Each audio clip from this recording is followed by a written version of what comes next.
At this point, I was told just to sit with God for a moment. I was led into my inner self. Looking at nature from that vantage point, I saw it aesthetically. Samuel Taylor Coleridge said that fiction requires the, quote, willing suspension of disbelief, unquote. The aesthetic attitude requires the willing suspension of desire.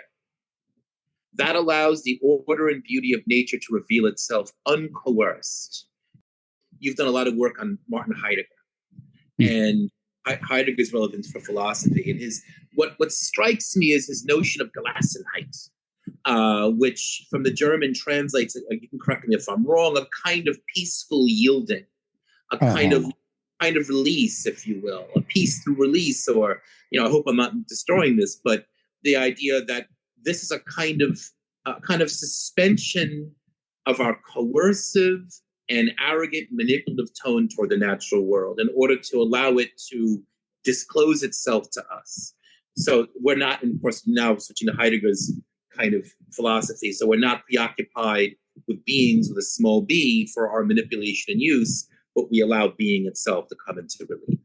The Jewish philosopher Martin Buber, whose works on Taoism I have never fully immersed myself in. Buber made some critical remarks about the Buddha, but he had a profound appreciation for Taoism. I think very early on, before he wrote I and Thou, he translated a work on Taoism, something to do with the aphorisms of Chuang Tzu. But so I can't speak so much for Buber's sort of take on Taoism, but certainly I think of Buber's I-it, I-thou relations. It's, as you know, relationships of utility and of use, which are important, we have to survive, are the I-it mode of being. But the I-thou mode of being is a kind of presentness to what's before us in such a way that we take it in its wholeness, that we don't violate it, that we allow ourselves to be overtaken, well, not necessarily overtaken. And Buber rejected a kind of the idea of the I melting into the thou, but putting ourselves at risk to open ourselves up to the other truly, without pigeonholing it into our own categories.